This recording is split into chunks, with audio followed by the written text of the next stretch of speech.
Tony Robbins was asked in interview how had he been able to expand his energy year over year. What were some of the simple tweaks that people could do today while they wait for this amazing product? I was a vegan for about 10 years. And then I ate fish and salad basically for about 12 years. So dietarily, I've always tried to make sure that what I had was as clean as possible to start with. Then I train like a crazy person. I do oxygen restriction training type of thing so that my capacity is strong. But I'm also trying to train so I can literally do 2.5 marathons on a day, and then another day, another day, another day.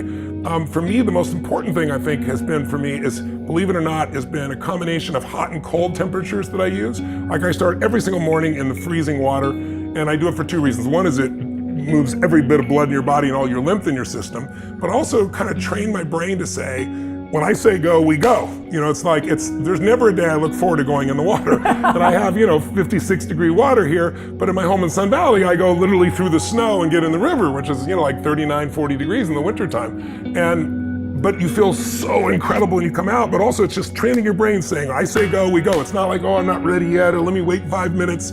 And that becomes a discipline in your mind for everything else in your life, which is huge. And then, believe it or not, saunas, I just in the last year I've started using saunas. They see a huge change. I've always known about saunas. I use them every now and then. But there's so much research on it now, and I have it in the book that'll blow your mind. Like 4 days a week in the sauna for just 20 minutes at 160 degrees plus, whether it's a laser type sauna, red sauna going in, or a traditional one, will absolutely change your health in more ways than you can imagine. Like people that don't really work out, I can get them to do this now, and they can just go sit in the sauna. But what happens, it reduces your chance of a heart attack by over 51%. I read that, yeah, wow. It reduces your chance of a stroke by 62%. Your overall health is reduced. And then here's the thing I've noticed that happens to people I get doing this. They wouldn't work out, now they do the sauna and they put some music on, or they put a movie in the background or something. And the great thing is, after doing it for about a month, sweating and everything else, now they want to work out. Now they want to do something else. So I look for the things, the quick little hacks that can make it happen. In my life, I also use cryotherapy. And cryotherapy takes your body down to minus 250, Fahrenheit. Takes out I used to ice myself because after an event, I've been, running up and down the stadium walls and everything else. Every ounce of me, 14 hours on stage, 12 hours on stage is gone. And I go ice like I did in football.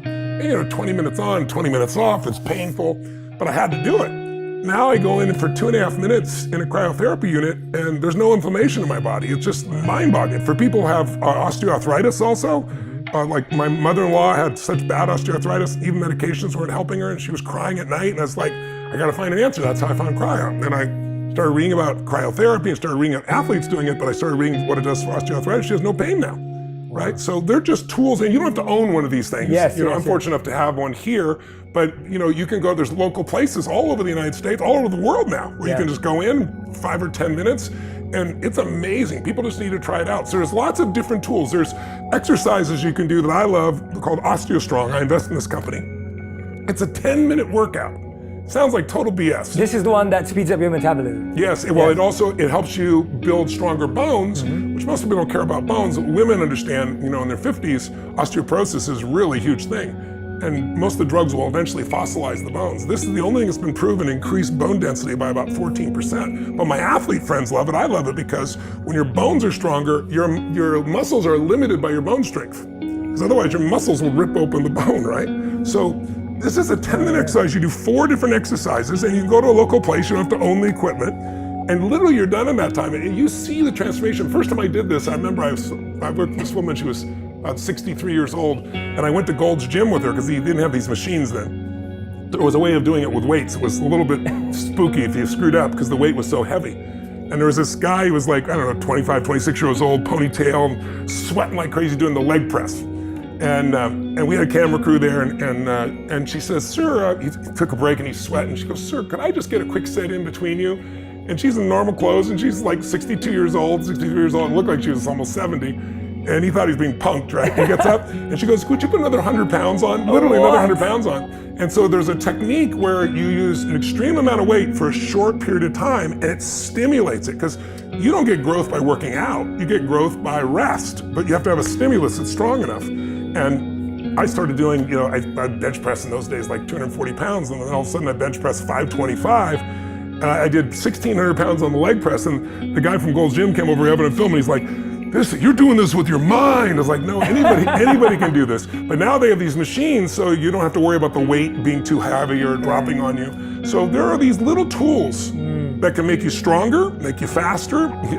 And then there's simple things I never did. Like I was working on the sleep chapter at 6:25 in the morning, and I had to be up in 2.5 hours. I'm like, what's wrong with this with this picture? Because my whole thing was, my wife loves to sleep. 8 hours, 9 hours she'd be thrilled. Yeah. My thing is I'll sleep when I die, right? Right. But then when I was doing the research for this book, I met this doctor who's a top neurobiologist up in Northern California. He works for Google and everybody else. He's considered the top sleep doctor in the world.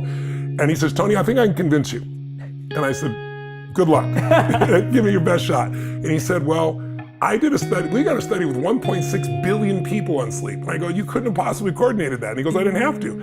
It's all the countries, 70 countries that have daylight savings times. Wow. And he said, here's what you got to do. His name's Dr. Walker. He says, Tony, all you got to do is look at the real numbers. Let me show you the numbers. And he showed me that for 3 days after we spring forward, you lose 1 hour. In every country in the world, on average, heart attacks increase 24%. And when we fall back and you get 1 extra hour, all around the world in 70 countries, on average, 21% decrease in heart attacks. And then he does the same stats on accidents and everything else. And then he showed me stats that show, a man that slept 4.5, 5 hours a night, like I was doing, usually had testosterone levels somebody 10 years older than they were. That got my attention. So it's a combination of sleep, it's a combination of the right diet, it's a combination of the right stimulus of exercise. It's really doing those fundamentals that make a difference for you. And then it's doing these cool things like stem cells that completely changed my life.